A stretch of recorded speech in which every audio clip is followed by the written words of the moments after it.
El electrón se representa con el símbolo E elevado al signo negativo. Los electrones se encuentran en la zona extranuclear, rodeando al núcleo. En esta región, los electrones se encuentran desplazándose a velocidades muy altas, por lo tanto su trayectoria no está definida. Los electrones tienen una masa de 9,11 por 10 a la menos 31 kilogramos, es decir, unas 1800 veces menor que la de los neutrones y protones, que se encuentran en el núcleo atómico. Desde el punto de vista físico, el electrón tiene una carga eléctrica de igual magnitud a la del protón, 1,602 por 10 a la menos 19 coulombs. A continuación veremos el documental completo. Electrones, nubes que unen a los átomos entre sí. Arquitecturas de segmentos inimaginables por su pequeñez y un juego de fuerzas entre ellos son las características de la estructura y comportamiento de todas las materias. La imagen del macrocosmos en el cual vivimos. En dos ejemplos, en una sal, la sal común, y en un metal, el sodio, hemos podido comprobar cómo se reflejan en la imagen externa de un material y en sus propiedades el ordenamiento de los átomos en el cristal y el efecto de fuerzas eléctricas entre ellos. Ambos materiales son sólidos ante temperaturas normales. Mientras la sal común es quebradiza y dura, el sodio se puede deformar como si fuese cera.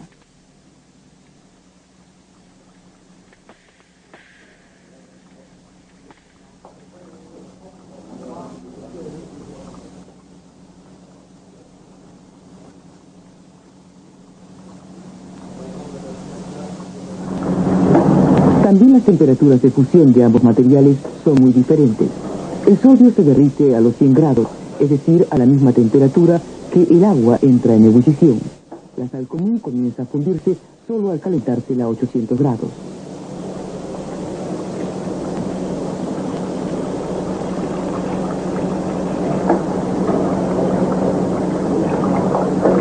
La sal común sólida no es conductora de corriente eléctrica, es aislante.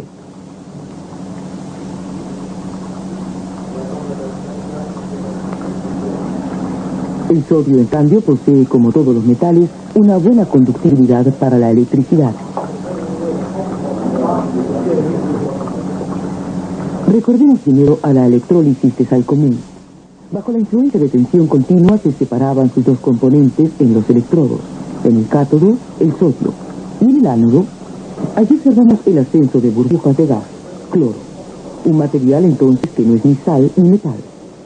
¿Podemos atribuir también las cualidades del cloro a la arquitectura de segmentos atómicos? Si es así, ¿de qué clase es esa arquitectura? ¿Y existe también en el cloro algo así como un efecto recíproco de ciertas fuerzas? Al mencionar la palabra cloro, muchos piensan tal vez en algo muy distinto.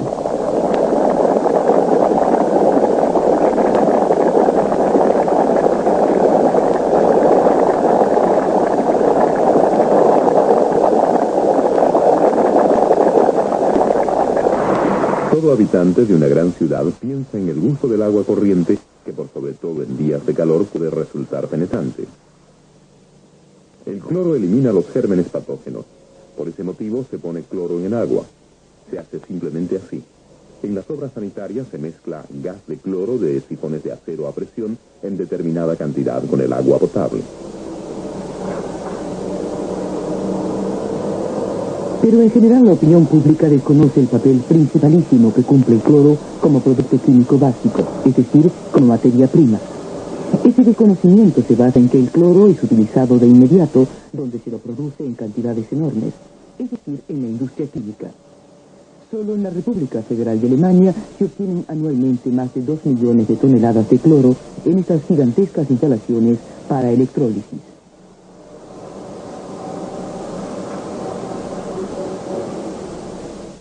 El cloro, que a temperatura normal es gaseoso, se puede licuar fácilmente en laboratorio por refrigeración. Aquí, con un aspirador potente, es llevado el cloro desde el tubo a presión a través de un cuentaburbujas hacia un llamado trap de condensación.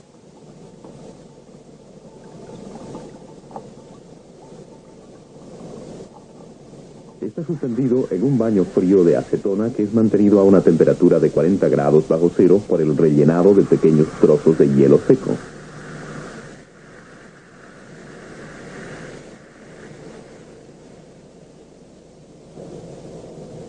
El cloro que llega en lenta corriente se condensa en el trap en un líquido amarillo verdoso. Todo el cloro que no se licúa es desviado y se lo hace químicamente inocuo.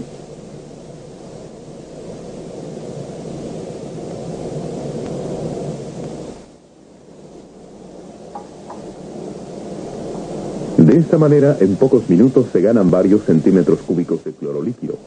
Para determinar su temperatura de ebullición se le agrega primero zeolita. Se hace para impedir una ebullición repentina.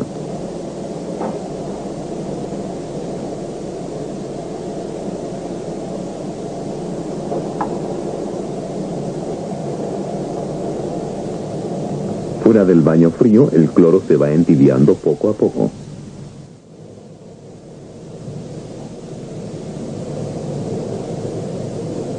A 34 grados bajo cero comienza a hervir.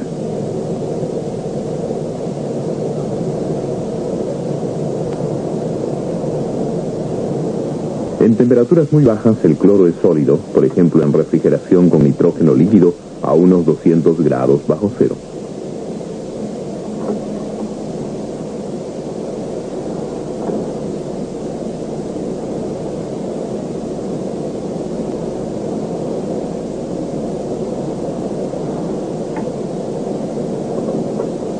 Así como en este experimento el cloro líquido es refrigerado de golpe en temperaturas bajísimas, se conforma en un bloque duro de color amarillo pálido.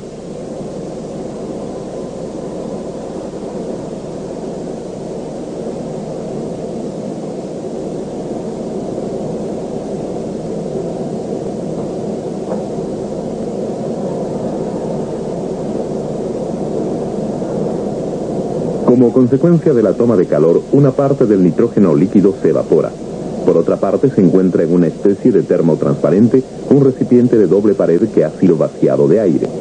Constituye al mismo tiempo una barrera para el intercambio de calor entre el nitrógeno líquido en el recipiente térmico y sus alrededores más calientes. Si se extrae la prueba de cloro congelado del nitrógeno líquido, se calentará lentamente y finalmente comenzará a fundirse.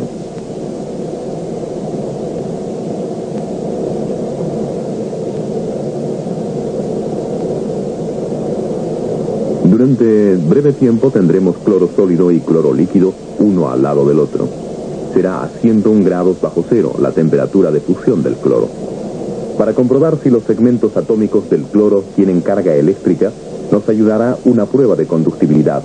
Los alambres de platino son sumergidos en cloro líquido a través de un interruptor y de un instrumento de medición se los conecta a los polos de una fuente de tensión continua.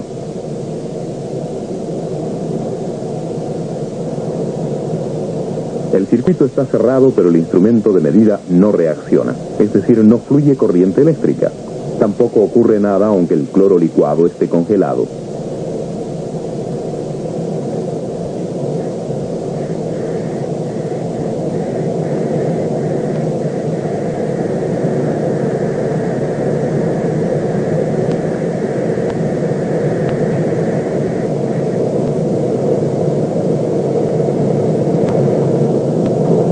El cloro no es conductor de electricidad ni en estado líquido ni sólido.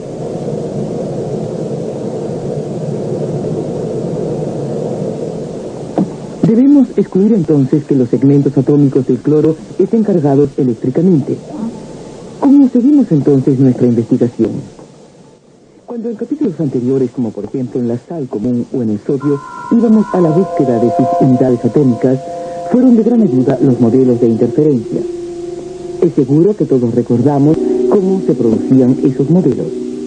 Se irradian con rayos de onda muy corta los cristales del material por investigar. Los rayos son difractados en las unidades atómicas y producen en un film fotográfico un modelo característico de puntos.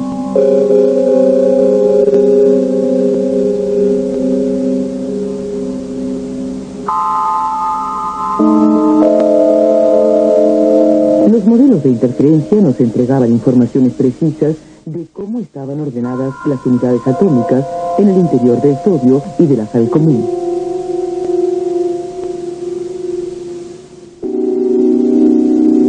Este procedimiento de interferencia nos ayudará también en el cloro sólido, es decir, en el cristal de cloro. Se obtiene un modelo de interferencia semejante y de él, por último,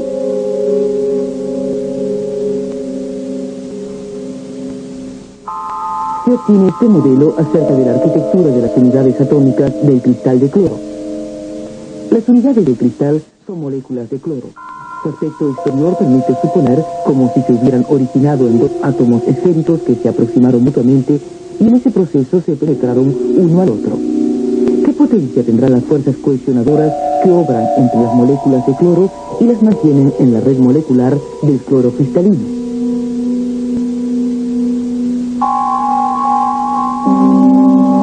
A esa pregunta ya podemos responder. Solo se puede tratar de fuerzas muy débiles.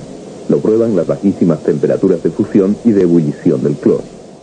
Ahora debemos preguntarnos, ¿con qué firmeza se mantienen los dos átomos en la molécula de cloro? Supongamos primero que esa unión es muy fuerte. Quiere decir que esas moléculas también se van a mantener unidas cuando el cloro líquido hierve y se evapora. Con otras palabras, también en el cloro en forma de gas tendríamos que encontrar iguales moléculas de dos átomos. Y podríamos comprobarlo, por ejemplo, con el procedimiento de interferencia.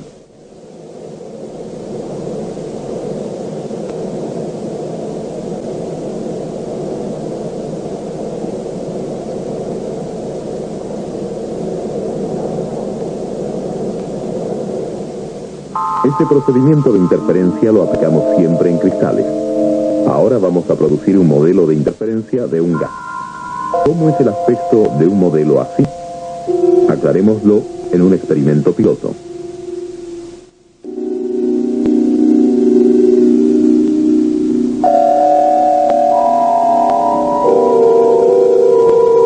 En un delgado tubo de vidrio son fundidas pequeñas piezas. Sirven como modelos de moléculas diatómicas de gas. En un aparato semejante se pueden desarrollar modelos de gases. Posee una placa de fondo que vibra impulsada por un motor. En total desorden, como las moléculas de un gas, vuelan ahora las piezas en la cámara. Con ayuda de un flash electrónico se registra la posición casual de los modelos moleculares.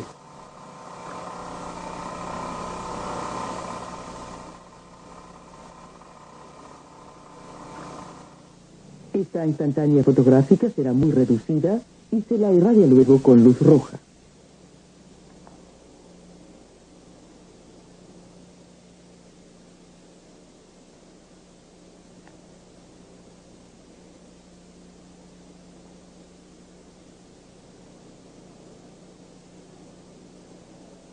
Se origina así un modelo de anillos que en forma alternada son claros y oscuros. De esta manera debe ser el aspecto de un modelo de interferencia de un gas diatómico. Si en un aparato así, comparativamente complicado, es irradiado cloro gaseoso con rayos de onda corta, se originará este modelo de interferencia.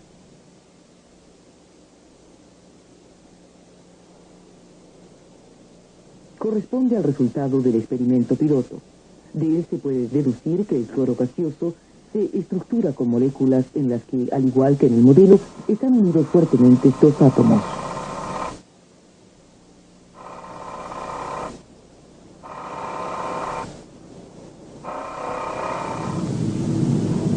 Sin duda son, pues, fuerzas considerables que unen entre sí a los dos átomos en la molécula de cloro. Pero ¿de qué naturaleza son tales fuerzas? La respuesta la recibiremos a través de un aparente rodeo y, por cierto, ante esta pregunta: ¿en qué lugar de la naturaleza encontramos cloro en estado libre? La respuesta es: en ningún lado, porque el cloro aparece en la naturaleza siempre en forma combinada.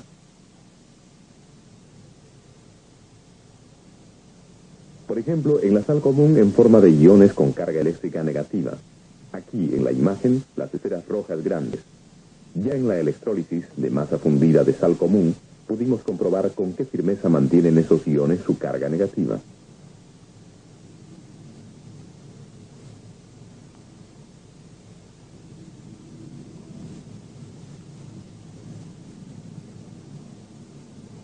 Solo por medio de la energía de una fuente de tensión continua se puede forzar que en el ánodo todo ion de cloro que allí llegue entregue su carga, un electrón.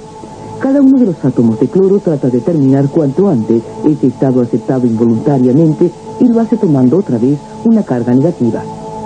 Pero ¿dónde encuentra esa carga si a su alrededor hay también otros átomos de cloro que hacen lo mismo?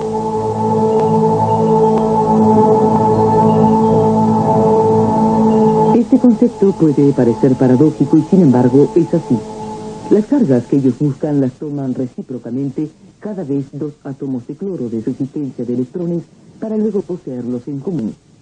Así la pérdida se convierte en ganancia y cada átomo de cloro posee una carga negativa adicional.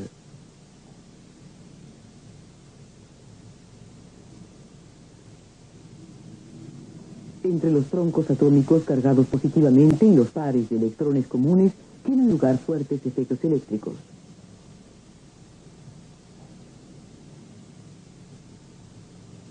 Constituyen la razón para la cohesión firme de ambos átomos de cloro en la molécula. Este tipo de unión química se denomina enlace de par de electrones o covalencia. Se caracteriza porque la unión de los átomos en la molécula se produce por electrones que pertenecen en comunidad a esos átomos ligados. Pero, en un punto, este modelo del enlace en la molécula de cloro es directamente falso. Tal cual ya nos mostró la imagen del enlace metálico, los electrones nunca pueden permanecer tranquilos, sino que se mueven con alta velocidad de manera que componen una nube de cargas que unta toda la molécula. A través de la nube de electrones cargada negativamente, son mantenidos en unión los troncos atómicos cargados positivamente. Ambos cuerpos atómicos se repelen por su carga de igual signo. Pero ese rechazo es equilibrado por la atracción que se produce entre esos cuerpos atómicos y la carga de los electrones negativos situados entre ellos. Nuevamente, pues, son las cargas eléctricas las que actúan para que ambos átomos se atraigan. Nosotros hemos hablado ya muy a menudo de electrones y por eso ya es tiempo de preguntarse qué es lo que nos imaginamos con la palabra electrones.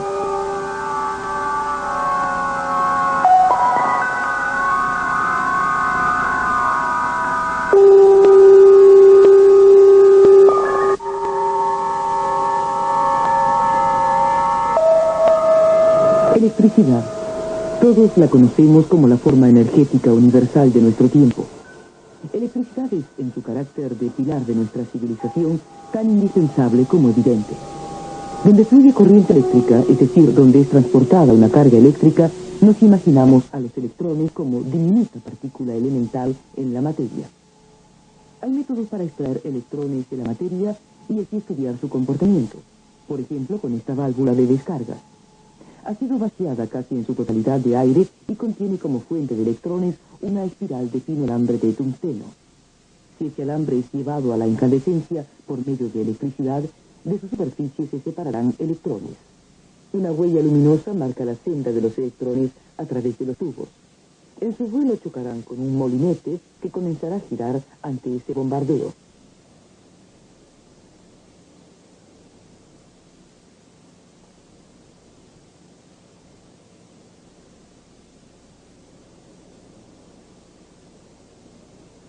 El experimento demuestra claramente que los electrones se comportan como partículas.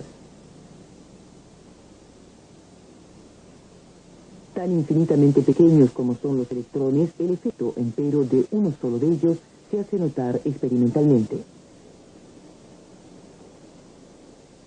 En una cámara se atomiza aceite convirtiéndolo en finísimas gotas. Bajo microscopio se sigue el camino de esas gotas. Ellas se mueven en un campo eléctrico. Si se deposita un electrón en una gotita, recibirá su carga. La consecuencia es un repentino movimiento de la gotita cargada en el campo eléctrico.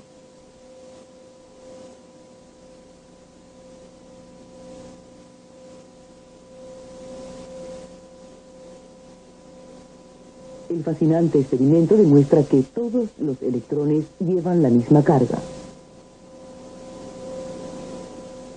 Hay hallazgos experimentales que no pueden explicarse con la imagen de partícula de los electrones. También aquí aparecen electrones de la superficie de un cátodo incandescente de un tubo al vacío. En el campo de una tensión eléctrica continua son empujados hacia un ánodo. Por un orificio vuela una parte de los electrones a través del tubo.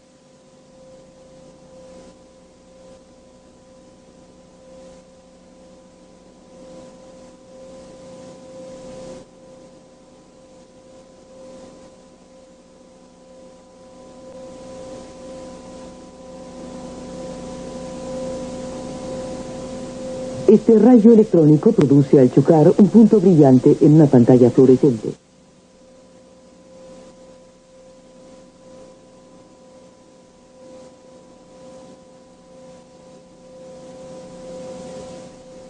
En este aparato no sucede en principio nada distinto. Así como en la válvula de descarga, también aquí será producido un rayo de electrones con una determinada velocidad que volverá a producir un punto brillante en una pantalla.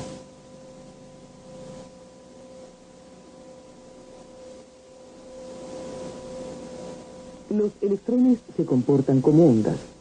Y en la trayectoria del rayo de electrones es colocado un material de prueba y se lo irradia con electrones, en la pantalla fluorescente aparecerá un modelo de puntos luminosos.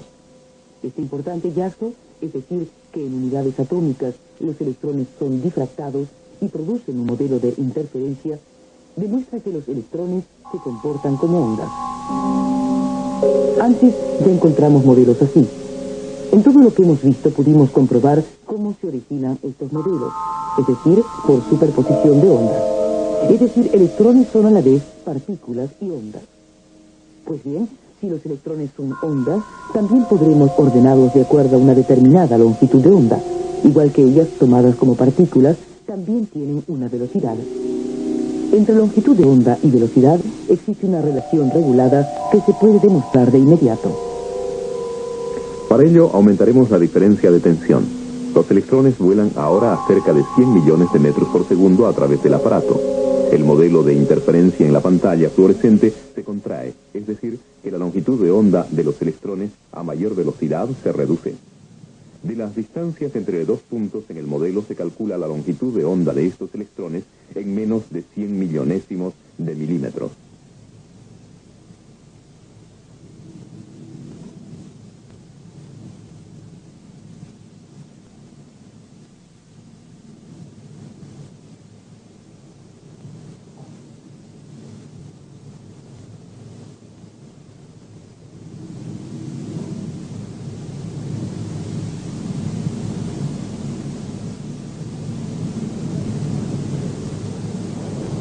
Si la aplicamos a la molécula de cloro, aparece como comprensible la hipótesis anterior de que los electrones no pueden permanecer inmóviles en ningún lugar. Más bien su carga de onda los obliga a conformar una nube de cargas. Esa nube se forma dado que los electrones se mueven con una velocidad increíble.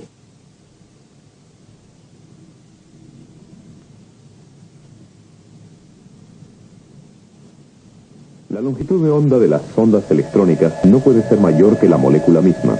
Esto significa, para la molécula de cloro, 5/10 millonésimas de milímetro. Esta longitud de onda corresponde a una velocidad de los electrones de 1,5 millones de metros por segundo.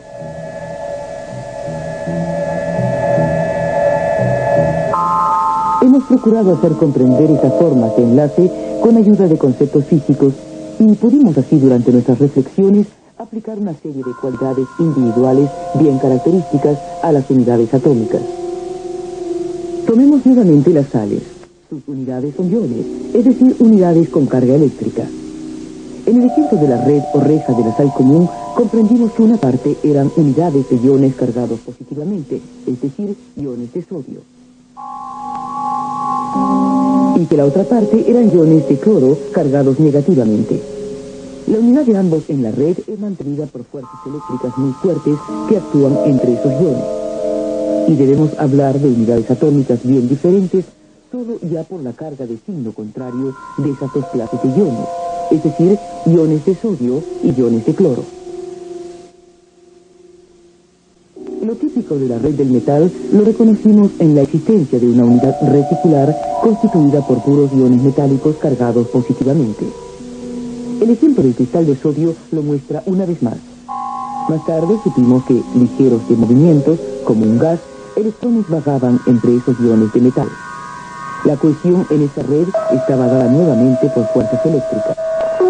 Actúan por un lado entre el gas de electrones y por otro con los iones de metal cargados positivamente.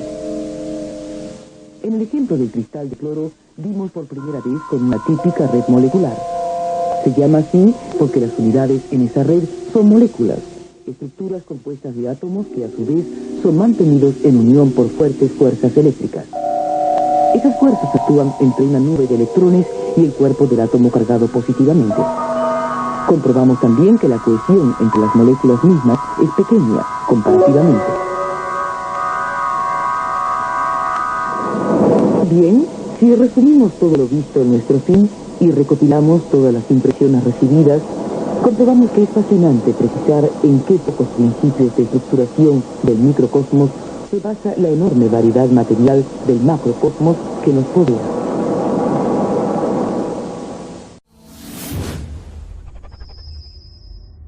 Carga eléctrica de igual magnitud a la del protón, 1,602 por 10 a la menos 19 coulombs. A continuación veremos el documental completo. Electrones, nubes que unen a los átomos entre sí. Arquitecturas de segmentos inimaginables por su pequeñez y un juego de fuerzas entre ellos son las características de la estructura y comportamiento de todas las materias. La imagen del macrocosmos en el cual vivimos. En dos ejemplos, en una sal, la sal común, y en un metal, el sodio, hemos podido comprobar cómo se reflejan en la imagen externa de un material y en sus propiedades el ordenamiento de los átomos en el cristal y el efecto de fuerzas eléctricas entre ellos. Ambos materiales son sólido cloro, algo así como un efecto recíproco de ciertas fuerzas. Al mencionar la palabra cloro, muchos piensan tal vez en algo muy distinto.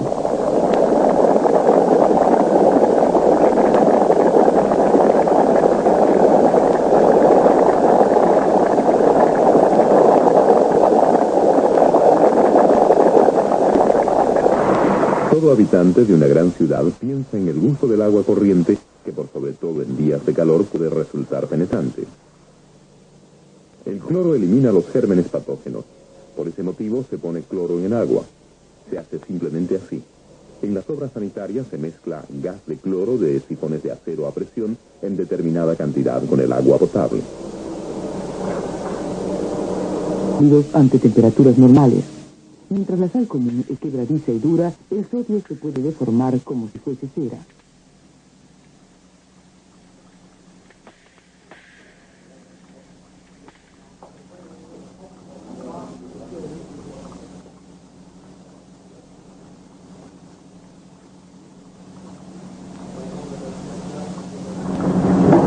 También las temperaturas de fusión de ambos materiales son muy diferentes.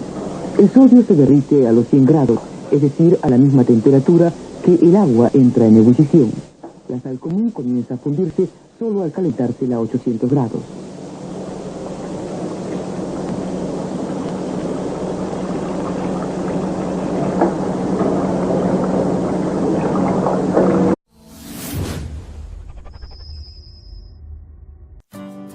El electrón se representa con el símbolo E elevado al signo negativo. Los electrones se encuentran en la zona extranuclear, rodeando al núcleo. En esta región, los electrones se encuentran desplazándose a velocidades muy altas, por lo tanto su trayectoria no está definida. Los electrones tienen una masa de 9,11 por 10 a la menos 31 kilogramos, es decir, unas 1800 veces menor que la de los neutrones y protones, que se encuentran en el núcleo atómico. Desde el punto de vista físico, el electrón tiene una... La sal común sólida no es conductora de corriente eléctrica, es aislante.